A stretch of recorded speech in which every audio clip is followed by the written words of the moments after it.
Assalamualaikum warahmatullahi wabarakatuh. Alhamdulillahilladzi man tawakkala ilaihi bisidqi niyatihi kafah wa man tawassala ilaihi bitiba'i syariatihi qarrabahu wa tanah wa bi khalisi adiyatihi ajabahu wa labbah. Wassalatu wassalamu ala sayyidina Muhammadin wa ala alihi wa ashabihi wa man hafadha dinahu wa jahada fi sabilihi wa wala amma ba'd. Hadaratul muhtaramin, para alim ulama, wabil khusus Rais Suriah PWNU Jawa Tengah Al-Karim Ibnul Karim Kiai Haji Ubaidillah Sodakoh, Wakil Ketua PWNU dan jajaran PWNU yang lain, Rais Suriah PCNU, sahabat saya, sahabat junior tapi Kiai Muhammad Lutfi beserta ketua cabang. Ini ketuanya kayak saya kenal kayaknya. Beserta seluruh jajaran Suriah Mustasar. Tadi salah satu Mustaras itu teman saya ketika Ansor di Batang, Kiai Maskuri tadi, itu tahun 80-an. Jajaran Suriah, Tanfidiyah dan lembaga tadi sudah dilantik, demikian juga Muslimat, Fatayat, GP Ansor, Ibnu, IPPNU dan seluruh Banom yang ada. Tadi kayaknya ada dari Muhammadiyah. Terima kasih hadir. Saya selalu mengatakan NU, Muhammadiyah dan ormas-ormas lain Islam yang istilah saya ormas Islam yang bersanad. Ini harus jelas. Ya, Muhammadiyah termasuk bersanad, Mbah Dahlan itu. Terima kasih. Saya selalu mengatakan NU, Muhammadiyah rukun dan ormas-ormas lain yang rukun. Selesai ini Batang ini, selesai ini Indonesia ini. Muhammadiyah dengan NU bedanya cuma kunut, tapi Ansor sudah jarang kunutan sekarang kan gitu kan, jadi sama aja.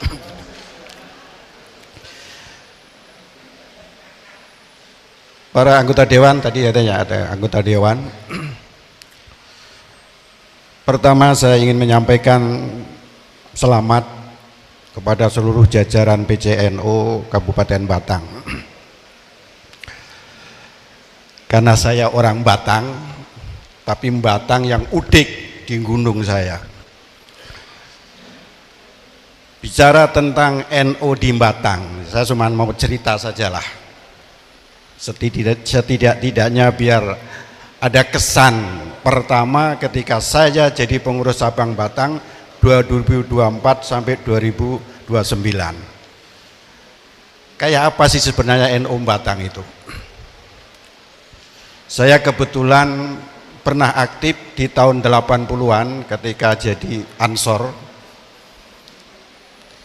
bersama teman-teman saya dulu almarhum, sudah almarhum semua. Alhamdulillah saya masih ditambahin umur. Pak Roza, Pak Amin dulu, termasuk tadi Kiai Maskuri Ahmad itu.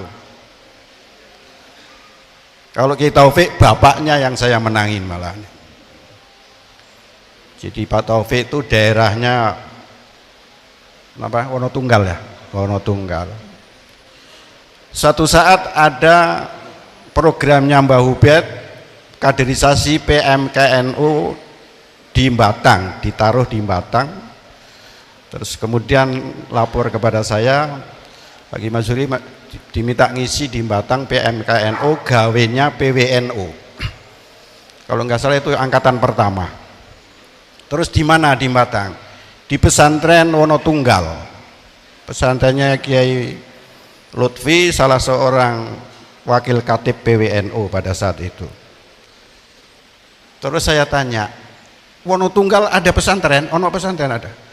Ketemu pirang perkara Wonotunggal ada pesantren.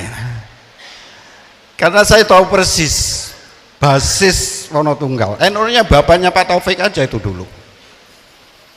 Cuman jadi anggota DPRD zaman pemilu 71 itu ya, masih partai NU. Selain itu dulu persepsinya itu ya daerah hitam. NU-nya bisa dihitung gitu itu.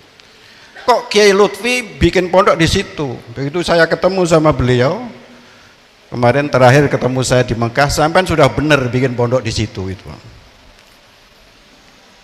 Bila perlu nanti cabang-cabang yang lain di Wonotunggal harus tambah lagi itu gitu. Termasuk ya tulis juga sudah ada tulis kan. Dulu tulis juga begitu. Ada yang dari tulis ya. Kandeman ya. Kiai Roki. Nah, ini kan masih muda. Jadi tahun 80-an, 70-an hitam itu di situ. Hitam merah. Ya. Terima kasih lah, jangan kapok-kapok ya. Tapi harus koheren dengan Nahdlatul Ulama. Jadi Batang ini Mbah Ubed, Batang ini termasuk yang jarang pesantren. Di tahun 70-an basis-basis NU itu kan ada yang deket-deket pesantren kan. Contohnya Warung Asem, Tersono, Bawang.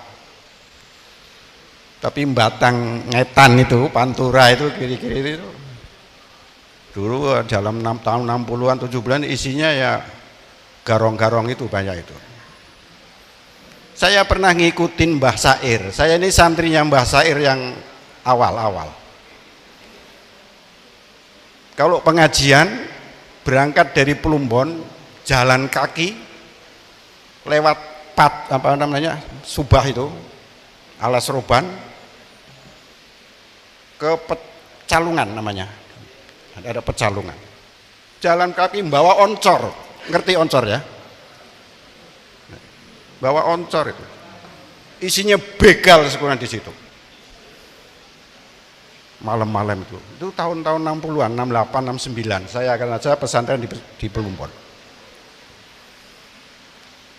Jadi kalau melihat itu tergambar bagaimana situasi Nahdlatul Ulama pada saat itu. Oleh karena itu ketika beberapa tahun yang lalu PCNU melakukan kaderisasi di bawah pimpinan Pak Taufik di pesantren di Kemiri. Ini ada Kiai Ali enggak? Ada Kiai Ali. Itu terlama di Ali saya datang di beat di situ. Kegembiraan, kebahagiaan saya tidak bisa saya bayangkan. Di Alas Roban mulai ada kaderisasi. Di MWJ yang lain, termasuk tadi itu yang saya katakan di Subah tulis. Jadi memang kita punya latar belakang sejarah NU yang agak berat. Sehingga satu ketika Batang itu jadi ketawaan peserta-peserta muktamar yang lain. Dulu Batang ini yang Mbah Bakir itu. Jadi kalau kongres, kalau muktamar NU, ada kongres muslimat, ya utusannya Mbah Bakir itu. Utusan muslimat tapi orangnya Mbah Kiai Bakir, laki-laki, karena waktu itu belum ada. Karena Batang ini jadi kabupaten tahun 66 setelah Gestapo. Dan yang menjadi ketua DPRD GR pada saya itu dari tokoh Nahdlatul Ulama. Masih Pak Di saya namanya Haji Maksum, di kampung Pesanggerahan, rumahnya paling pojok, sepeda nggak bisa ke situ, apalagi motor, apalagi mobil nggak bisa. Di pinggir kali itu. Tapi jadi ketua DPRD GR pertama di Kabupaten Batang dari unsur Nahdlatul Ulama.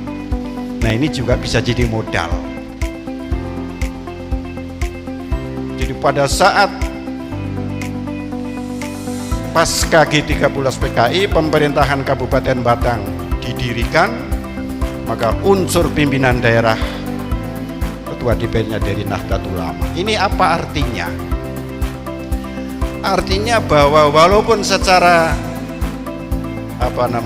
daerah ya mungkin NU-nya masih kalah dengan Kendal, masih kalah dengan Kabupaten Pekalongan, karena dulu ini bagian daripada Kabupaten Pekalongan dengan Kota Pekalongan dan tetangga-tetangga yang lain.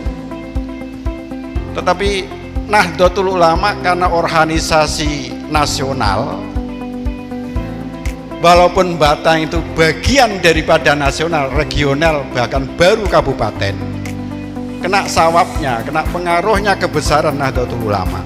Makanya yang dicari rezim pada saat itu, ini pimpinan dewannya harus dari Nahdlatul Ulama. Kalau enggak bisa geger terus Batang, mungkin kan begitu. Padahal orang NU enggak ada yang tukang geger-geger, itu enggak ada. Tapi mereka ketakutan sendiri sudah.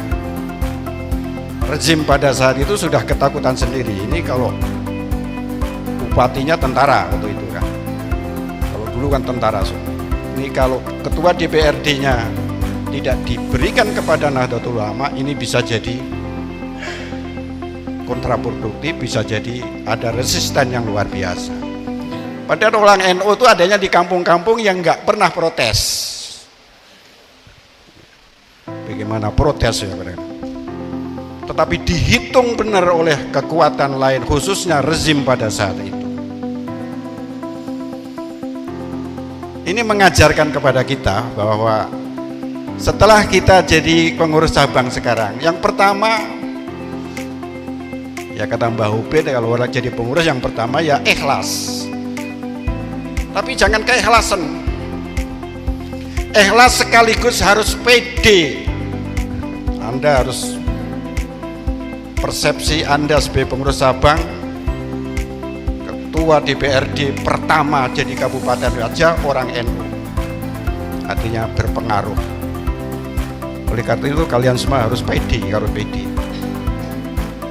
Kenapa? Karena ketika kita ber-NU, saya selalu mengatakan kita sedang mengekspresikan terima kasih kita kepada para leluhur. Ini berkali-kali saya sampaikan. Karena kalau kita tidak ber-NU, kita tidak berada dalam keislaman Ahlus Sunnah wal Jamaah. Dengan bahasa yang kasar saya katakan, kalau kita tidak berada di dalam keberagamaan, direpresentasikan dengan Nahdlatul Ulama, yang itu adalah berkaitan yang jelas sanadnya. Muhammadiyah juga ada sanadnya Pak. Jadi itu kita jadi Islam yang kayak apa? Kita jadi Muslim yang kayak apa?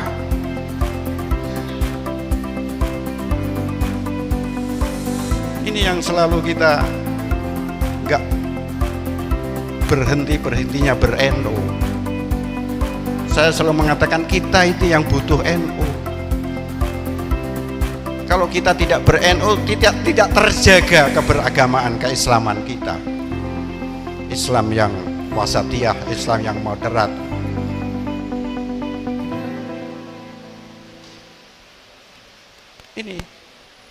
Ini adalah ekspresi dalam bentuk kita ber-NU. Batang harus lebih maju dari segala segi. Tadi ketua cabang mengatakan temanya memuliakan umat. Ini bahasa di kaderisasi yang setiap hari menjadi prakteknya Rois Surya Jawa Tengah, memuliakan umat itu.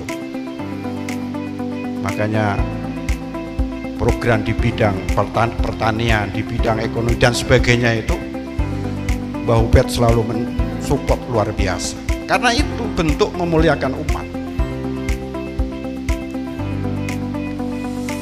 Kita ini generasi penikmat. Termasuk yang tua-tua saya ini, mungkin di sini paling tua saya dengan Kiai Maskuri tadi. Tapi sesungguhnya penikmat saya juga, apalagi yang muda-muda lebih penikmat lagi.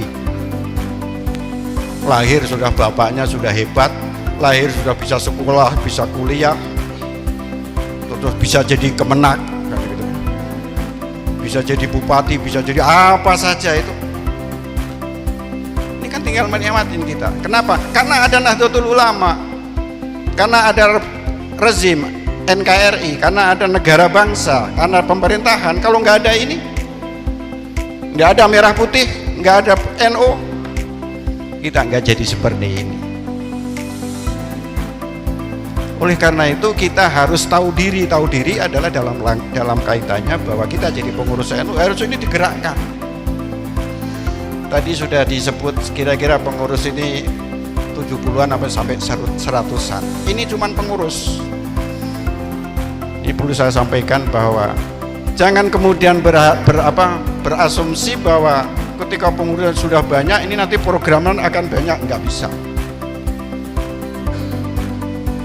Oleh karena itu saya ini langsung titip aja kepada pengurus, terutama sekretaris ya.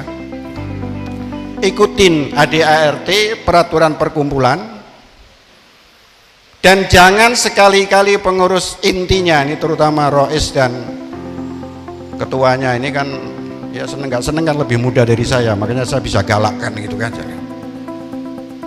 Ikutin di situ. Salah satu cara kita bisa berkumpul, bisa menggerakkan itu kita pengurus intinya itu jangan dipikir sendiri. Pak Taufik beberapa tahun yang lalu ketika Rois Suriah Gus Manap ya, dan Gus Manap itu ya junior saya juga, itu gurunya putranya guru saya. Ketika beliau berobsesi mau bikin rumah sakit, tanahnya aja belum punya. Nelpon saya. Beliau kalau manggil saya itu Kang, saya manggil saya dia Gus. Kang, aku di Rois Suriah tapi pengen punya rumah sakit katanya. Udah punya tanah berapa hektar Gus? Belum punya. Ini lagi mau beli, punya Cina di daerah Subas itu. Terus apa maksudnya telepon saya Gus? Ya kan duit ada di Jakarta katanya. Waktu itu saya ketua Lajisnu. Terus maksudnya ya diturunin lah uangnya. Diceritakan waktu itu 1 meter 450 ya Pak Taufik, 450.000 katanya. Saya bilang sama Gus Mana, Gus gini saja, saya akan nunjukkan duit itu di mana. Tolong carikan waktu di mana lah, di pesantren jenengan atau di kantor NU. Kita kumpulkan MBC bila perlu ranting. Nanti saya akan datang, saya akan menunjukkan duitnya ada di mana. Waktu itu ada 2 hektar, tapi yang mau di follow up dulu 1 hektar Pak Tope ya, 1 hektar kali 450.000, kira-kira 4,5 M pada saat itu. Saya dengan PDI nanti akan saya tunjukkan duit 4,5 M itu untuk membayar tanah itu. Akhirnya oleh Pak Taufik, jajaran Tatwid, kita ketemu di kantor MBC Limpung ya, MBC Limpung. MBC datang semua, ada puluh ranting, sekitar 200-an lah yang hadir pada saat itu lebih. Orang pada senang semua termasuk Pak Taufik. Ini Mas Suri mau datang mau menunjukkan uang 4,5 M katanya. Lunas nih pokoknya kata Taufik. Akhirnya saya bicara di hadapan 200. Pertanyaan saya yang pertama itu, Bapak-bapak, duit itu ada di mana? Pertanyaan saya begitu. Duit itu ada di mana? Masih belum ada yang jawab, termasuk Pak Taufik belum jawab waktu itu. Akhirnya saya kasih nih, presiden, ada gubernur, ada DPR, DPRD, terus kemudian orang kaya, setengah kaya dan sebagainya. Di mana? Di presiden katanya. Ada di presiden. Saya tanya, gimana caranya ngambil? Siapa yang bisa ngambil duit di presiden? Kan angkat tangan semua. Ya nggak mampu lah. Mungkin Pak Masud, ya saya juga nggak mampu. Nah, berarti nggak di presiden tidak ada duit, tak coret tulisan presiden itu. Pak Taufik masih ingat betul. Gubernur tak coret, berarti di situ nggak ada duit. Karena nggak ada yang bisa ngambil ke situ. Sampai bupati ya, karena ada anggota DPRD waktu itu. Yalah bupati bisa lah, mungkin itu kalau 50 juta atau 100 juta bisa, oke, tulis 100 juta. Terus yang lain akhirnya yang hadir ada yang orang kaya enggak, akhirnya salah satunya sebut itu soleh Pak sahabat tulis. Ujungnya Mbah Ubed, dari catatan-catatan itu bahwa saya katakan bahwa uang itu ada di warga NU. Bahkan NU macam-macam, ada yang kaya, ada yang setengah kaya, ada yang miskin. Ini bisa kita gerakkan. Sehingga pada saat pertemuan pertama, kalau nggak salah, MBC ada yang sanggup 250 juta dengan jangka waktu 1 atau 2 tahun, dan seterusnya dan seterusnya. Kalau nggak salah waktu itu betul saya ingat, cuman saya ikut modalin 25 juta kalau nggak salah. Bukan uang saya itu, uang Lazis, tak kasihkan Pak Taufik itu.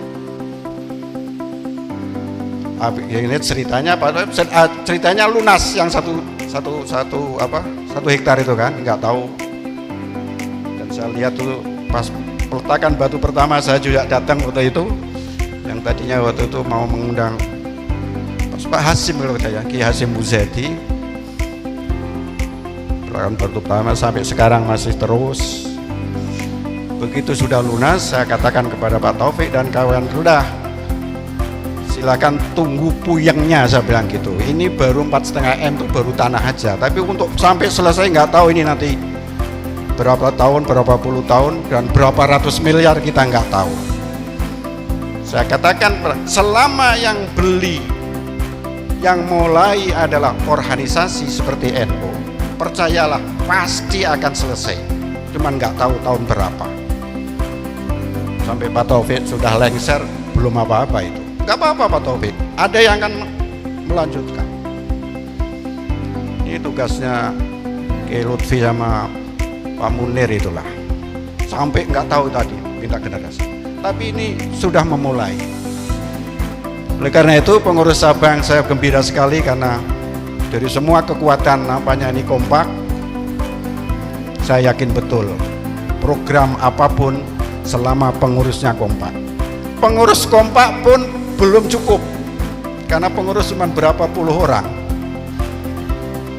Makanya sekretaris harus sudah mulai baca pergum, baca adik-adik, rapat pengurus harian Suriah itu berapa bulan sekali, itu harus dicatat betul.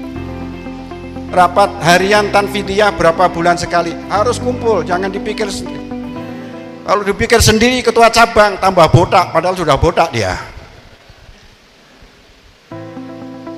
Harus bareng-bareng dengan pengurus, pengurus pun nggak bisa jamin berjalan kalau tidak ada penggerak. Oleh karena itu pada saat itu juga sudah saya sampaikan kepada Pak Taufik, cuman baru sekali aja waktu itu ya, sekali atau 2 kali itu PKPN itu kaderisasi. Oleh karena itu ini juga harus menjadi catatan. Kalau cuman ada pengurusnya kompak tapi cuman jumlahnya 40-60 nggak bisa operasional. Oleh karena itu dibutuhkan penggerak-penggerak yang itu adanya di MBC dan ranting, di bawah komando struktur atasannya PWNU, atasannya lagi PBNU. Jadi ini yang ingin saya sampaikan, tolong, kita itu cuma generasi penikmat. Oleh karena itu harus tahu diri, sadar, kita harus berterima kasih. Caranya besarkan NU.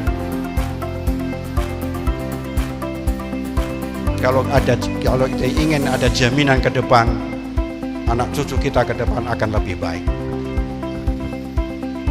Kita berada dalam posisi on the track. Keberagamaannya, keberagaman Islam yang mainstream di Indonesia ini. Sedih kita kalau melihat bangsa-bangsa lain, terutama di Timur Tengah mamanya, di Afghanistan, di Pakistan, di Yaman, semuanya, hampir semuanya itu porak-poranda. Negara bangsanya aja belum solid, belum seindah Indonesia. Keberagamaannya juga begitu. Dan ini sesungguhnya sudah dilihat oleh banyak orang, bukan saja pengamat di Indonesia tapi pengamat di luar. Saya pernah cerita tahun 63, kejadian tahun 63-64, ketika Syekhul Azhar Mahmud Saltut pada itu datang di Indonesia menjadi tamu negara Bung Karno. Beliau datang kemudian dipertemukan dengan ulama-ulama Indonesia. termasuk pada saat itu ada Mbah Wahab tahun 63 sebelum Gestapo, yang intinya dalam pertemuan ulama-ulama NU yang diminta oleh Bung Karno dialog dengan Mahmud Saltut pada saat itu, Mbah Wahab dan kawan-kawan ulama-ulama NU cuma menjelaskan posisi Pancasila dengan Islam, wabil khusus Islam yang ahli sunnah wal jamaah, paham-paham Nahdlatul Ulama, paham-paham keislaman yang moderat tadi, yang moderat wasatiyah, disampaikan di hadapan Mahmud Saltut. Kebetulan pada titik tertentu tidak banyak perbedaan Islam yang di Al-Azhar dengan di kita ini. Kemudian ditindaklanjuti oleh Bung Karno, Syekhul Azhar Mahmud Saltut itu difasilitasi naik helikopter keliling, khususnya di daerah Jabodetabek, Jakarta sampai Bandung sampai Lampung, Sumatera, keliling di atas Indonesia, sebagian Indonesia. Begitu selesai ditanya oleh Bung Karno, "Wahai Syekh, bagaimana kesan Anda tentang Indonesia tadi yang kemarin yang kita sudah dialog dengan para ulama di Indonesia, dan hari ini baru aja selesai Anda keliling?" Apa jawab Mahmud Saltut? Saking gumunnya, saking herannya, Mahmud Saltut menjawab, "Indonesia qit'atun minal jannah nukilat ilal ard." Waduh, luar biasa Presiden. Indonesia ini ya laksana sekumil lah, secuil surga yang ditaruh di bumi Indonesia, bumi Katulistiwa ini. Saking gawoknya tentang Indonesia, melihat sistem kenegaraannya dasarnya Pancasila, tapi keislamannya, keberagamaan yang wasatiyah, yang moderat, yang rahmatan lil alamin, yang itu belum dimiliki oleh negara-negara sekalipun yang menamakan dirinya negara Islam. NU selalu mengatakan Indonesia memang bukan negara Islam, tapi negara Islami. Semua kekuatan bisa hidup dengan damai. Kalau negara-negara yang lain seperti selalu saya contohkan Afghanistan, 99 Ahlussunnah wal Jamaah Sunni dan madhabnya Hanafi. Kalau kita banyak mayoritas Syafi'i. Tapi sudah lebih 40 tahun tiap hari berantem sesama muslim, bahkan sesama ulamanya. Padahal semuanya Islam. Sunni di Indonesia yang agamanya banyak, sukunya banyak, bahasanya ribuan, macam-macam. Kok bisa punya negara bangsa yang namanya NKRI yang berdasarkan Pancasila? Makanya kagum saya Mahmud Saltut. Jadi kalau beliau menggambarkan Indonesia qit'atun minal jannah nukilat ilal ard, memang sungguh kita rasakan betul.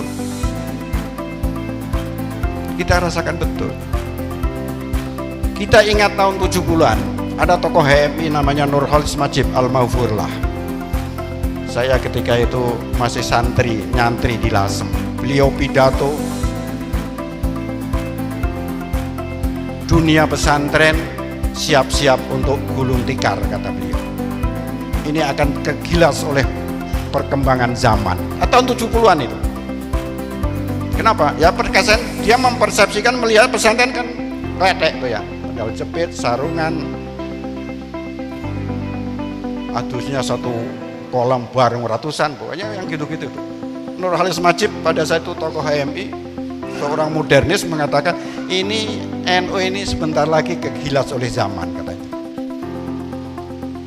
Pesantren pada situ, pesantren ini akan kegilas oleh zaman, oleh lembaga-lembaga modern nanti yang akan datang. Itu tahun 70-an. Dengan kebiasaan warga NU.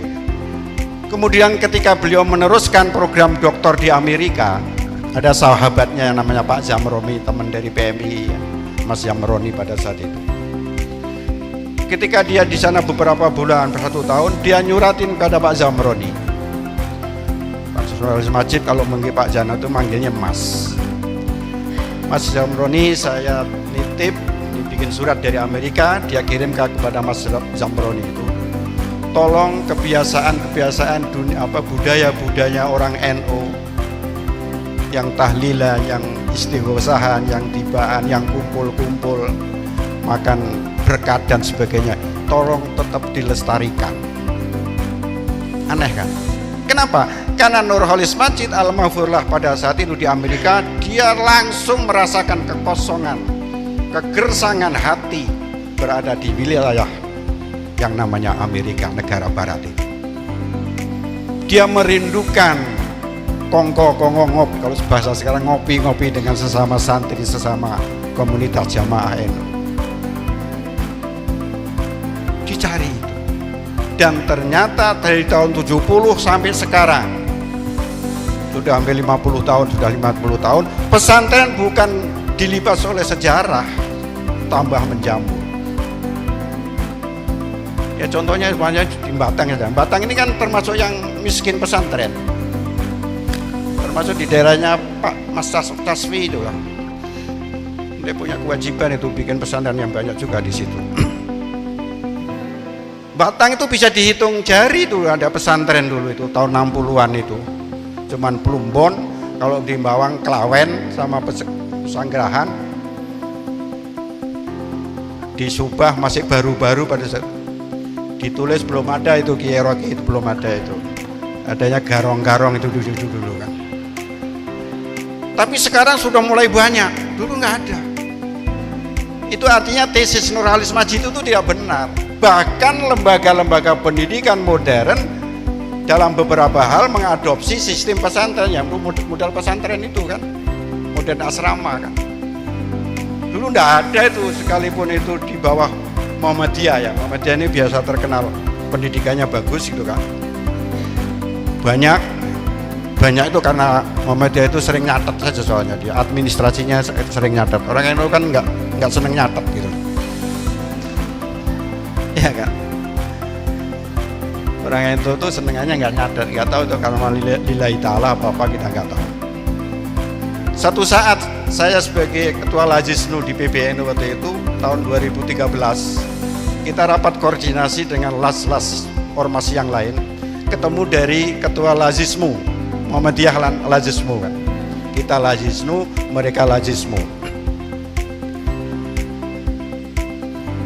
Pak Harjanto waktu itu ketuanya ya, yang sekarang dubes di Libanon, yang lagi kacau. Begitu break temuin saya, ya alhamdulillah tahun ini aset Muhammadiyah bertambah berapa ratus miliar gitu loh, 200 atau 300 miliar. Dalam hati saya ini mulai ngeledek nih Muhammadiyah sama saya. Kalau di Kiai mesti lebih banyak loh. Ya jelas lah, Muhammadiyah kan adanya di perkotaan, di kampung-kampung mana berani ente ke kampung-kampung. Gak berani kan, di kampung-kampung dianggap kumuh kan, Muhammadiyah kan necis kan gitu kan. Jadi coba aja hitung, pesantren di seluruh Indonesia itu mayoritas mesti di bawah kepemimpinan warga NU, Kiai NU, belum madrasahnya dan sebagainya. Setiap tahun mesti pesantrennya Kiai Lutfi banyak. Tahun ini mungkin udah tambah gudekan berapa, tambah kamar berapa, tambah ruang. Itu kalau dihitung itu berapa? Saya bilang ya jelas lebih banyak. Cuman di NU saya belum pernah menghitung, karena di NU memang administrasinya lemah, jadi kita nggak tahu. Tapi faktanya mesti lebih besar. Apa ini yang ingin saya sampaikan? Bahwa tesis Nurholis Majid Tokoh Haim pada saat itu ternyata tidak benar sama sekali. Terus akhirnya beliau sendiri merasakan betapa kekayaan budaya, tradisi, keislaman yang selama ini dipelihara oleh Nahdlatul Ulama itu yang tidak ternilai dibandingkan peradaban-peradaban yang lain. Sekarang lembaga-lembaga pendidikan yang modern-modern di kota-kota besar yang bayarnya mahal-mahal itu ya ala pesantren, artinya dia sekolah kemudian diasramakan, jadi asrama gitu. Cuman minusnya dia tidak ada kiainya kan, tetap kita akan tetap unggul. 50 Oleh karena itu saya ingin sampaikan kepada ini secara umum saja bahwa pengurus cabang Nahdlatul Ulama Kabupaten Batang itu harus punya PD karena punya sejarah kemuliaan yang selama ini kita saksikan.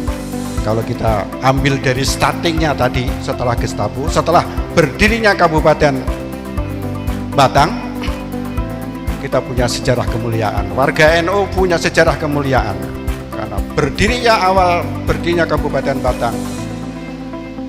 Di situ elemen yang termasuk yang paling penting dimiliki, dipegang oleh warga Nahdlatul Ulama sebagai ketua DPRD. Ini harus jadi, ini kemuliaan namanya. Nah, tugas panjenengan sedaya, pengurus NU khususnya, ayo cari teman sebanyak-banyaknya, teman penggerak, yaitu dengan kaderisasi. Peraturan perkumpulan sudah mewajibkan setiap MWC minimal 1 tahun harus melaksanakan. Ini rata-rata saya keliling Indonesia, rata-rata alasannya nggak ada duitnya. Ya kita memahami. Tapi Jawa Tengah 2 tahun terakhir ini sudah ada penambahan lebih 11.000. Itu mandiri di bawah semburan bahu bed.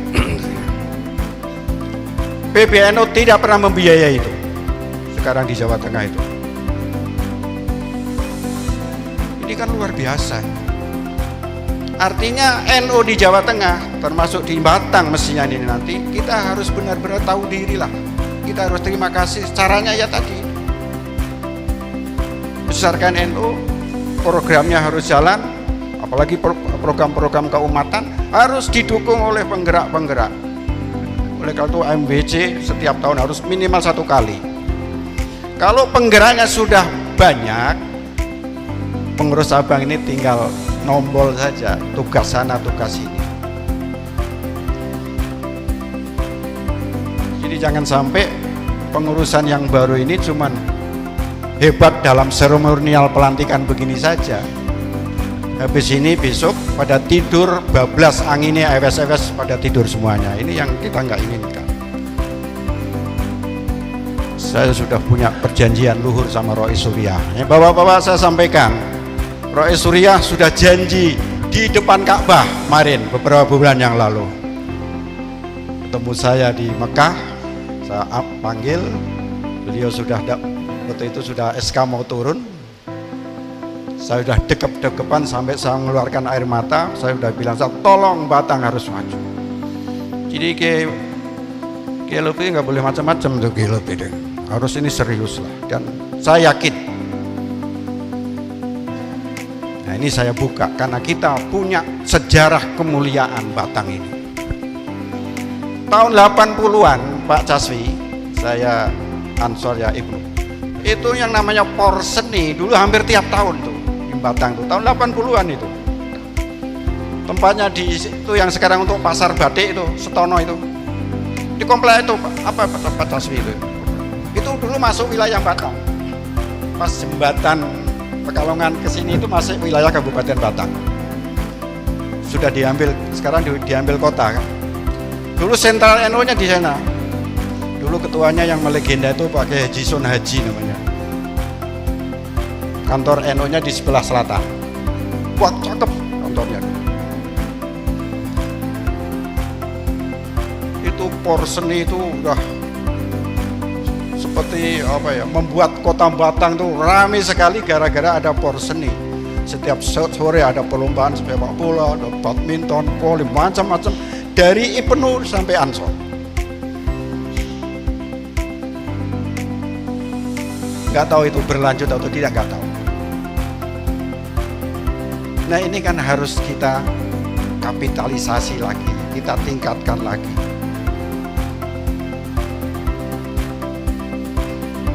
Kita punya sejarah kemuliaan yang luar biasa, khususnya 50 tahun, 40 tahun yang lalu. Malu kalau Batang ke depan tidak lebih baik, tidak lebih maju. Paling tidak malu nanti dengan Mbah Hasim waktu kita nanti di sana itu. Ini kader-kader Batang ini kadang. Ini ketika NU Batang ini kayaknya kok nggak pernah bergerak, ya bisa dipaido sama Mbah Hasin nanti itu. Oleh karena itu harus kita buktikan. Nah, ini adalah awal dari starting kita untuk kita jaga kemuliaan itu dan kita tingkatkan. Mudah-mudahan Mbah Hasim di sana, Mbah Wahab, tokoh-tokoh NU lagi pada senyum melihat kalian semua baru dilantik dan sudah punya niat greget akan memajukan NU di Kabupaten Batang. Amin ya robbal alamin. Saya kira itu saja yang ingin saya sampaikan, obrolan saya tentang apa sebetulnya, modal apa kita itu di Batang. Ajaran pesantren mengatakan sirarul alamina dawu humulin idza fakhartahum zakarul judud. Sejelek-jelek warga NU Batang, sejelek-jelek kader di Batang ini, di terjemahan bebasnya gitu aja lah, dawu humulin, pada pemalas. Sudah jadi pengurus juga, ketika konferensi pada berebut minta jadi ini, minta jadi ini. Begitu sudah di SK-kan pada tidur, diajak rapat aja nggak mau. Jangan seperti itu masuk dalam kategori sirarul alamina lawu humulin idza fahartahum zakarul judud. Ketika ada orang lain, teman yang lain maju, cuman pandainya, wah dulu kan ketua DPRD Batang pertama kan NU, oh dulu Rais Suryanya Jawa Tengah kita kan Mbah Hubert hebat, cuman gitu-gitu ya, tapi dia nggak melakukan apa-apa. Sekali lagi saya ingin sampaikan, kita punya sejarah yang baru. Oleh karena itu, wa khairun nasi dzu syarafin qadimin, sebaik-baik warga NU ya warga NU Batang lah. Kenapa? Dzu syarafin qadimin. Ternyata kita semua orang Batang, NU Batang punya sejarah kemuliaan yang luar biasa. Seperti tadi saya ceritakan, kegiatan-kegiatan tokoh-tokoh NU yang diperhitungkan baik dari pihak luar maupun pihak dalam. Khairun nas dzu syarafin qadimin, sebaik-baik warga NU, kader, pengurus di Batang ya kalian semua lah. Kenapa? Karena dzu syarafin qadimin. Oleh karena itu setelah dilantik ya harus aqama li nafsihi syarafan jadidan. Sekarang harus mulai kita bangun, kita bergerak dengan kemandirian, dengan kekompakan gotong royong. Aqama syarafan jadidan. Kita harus bangun, kita gerakkan, kita ciptakan ada kemuliaan-kemuliaan yang baru untuk menambah kemuliaan yang lama ini. Apa kemuliaan yang baru? Ya tadi itu program-program itu tadi. Program yang menyangkut umat, baik bidang kesehatan, ekonomi, pertanian dan sebagainya. Ini namanya syarafan jadidan. Sehingga dengan demikian anak cucu kita nanti akan mengenang kita. Oh, di era Kiai Lutfi ternyata ada syarafan jadid, ada kemuliaan-kemuliaan yang baru yang nantinya akan dilanjutkan oleh generasi-generasi sesudah kita. Saya kira itu saja obrolan saya. Saya cuma titip, kita harus komitmen konsekuen dengan adik-adik berkumpul. Karena itu di situ sudah rinci sekali, program-program itu sudah rinci, tinggal kita rumuskan dengan bahasa yang sederhana yang bisa kita lakukan. Tapi kata kuncinya adalah gotong royong, semua elemen NU harus diajak. Nggak cukup dengan pengurus tadi, awaki cuma pengurus harian, tapi Anda butuh pasukan-pasukan yang itu adanya di ranting, di MWJ ke bawah.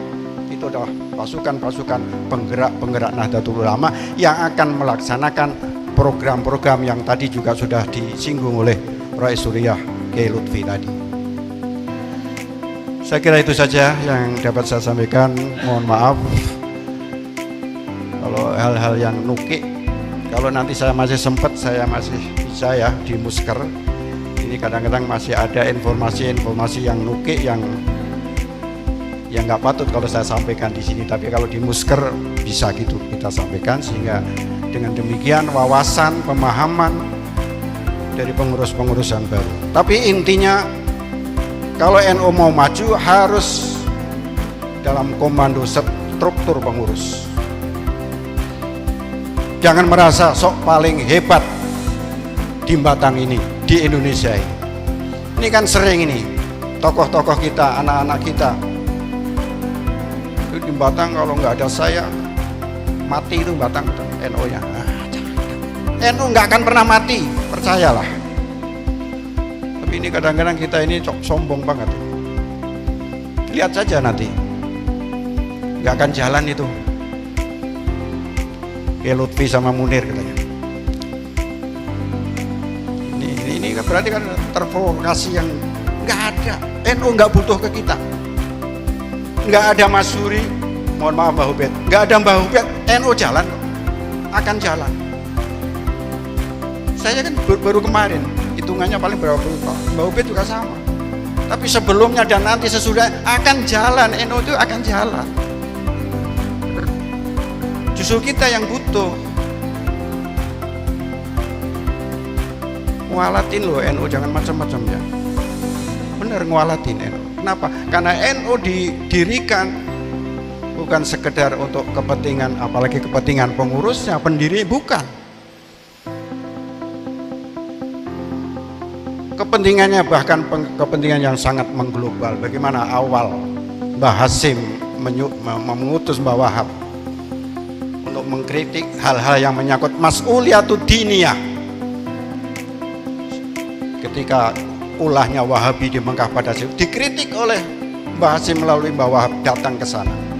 Ini kan luar biasa. Oleh karena itu sekali lagi saya, NU tidak butuh kepada kita. Begitu Kiai Roki. Yang butuh tuh kita.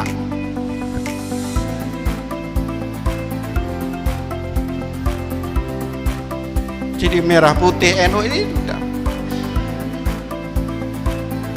Yang punya lembaga pendidikan termasuk pesantren atau apapun, tapi coba-coba memusuhi, tidak koheren dengan Nahdlatul Ulama, saya mau lihat Bang Tadi Risaah.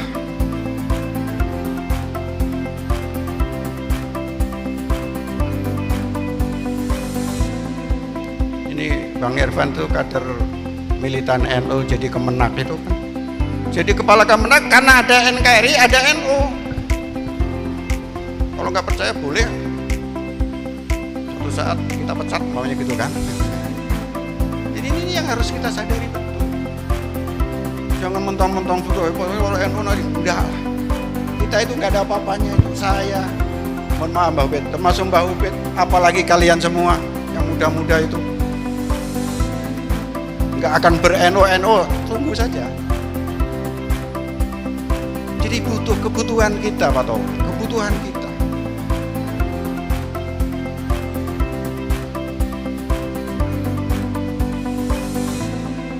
Karena sekarang sudah mulai ya provokasi lewat medsos. Saya sedih sekarang ini ya. Di kalangan pengurus, mudah-mudahan di sini enggak. Sekarang itu dari pagi, siang, sore, malam main medsos, isinya apa? Tentang nasab. Habis itu waktunya untuk medsosan begitu.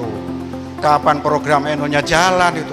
Kenapa tidak ada diskusi di medsos tentang bagaimana kita membangun ini, bagaimana kita menggerakkan itu? Tapi habis itu. Makanya saya mohon maaf, saya termasuk yang orang gaptek lah, nggak pernah main medsos. Kurang ngirim udah, belum tak baca mesti sudah tak hapus. Apa racun semua itu? Ujung-ujungnya ngadu domba sesama NU. Ngadu domba sesama Ansor, ngadu domba sesama Ibnu, ngadu domba sesama santri. Kenapa medsos tidak ngaji perkumpulan, ngaji organisasi, ngaji program? Itu saja. Wallahul muwaffiq ila aqwamit thoriq. Wassalamualaikum warahmatullahi wabarakatuh.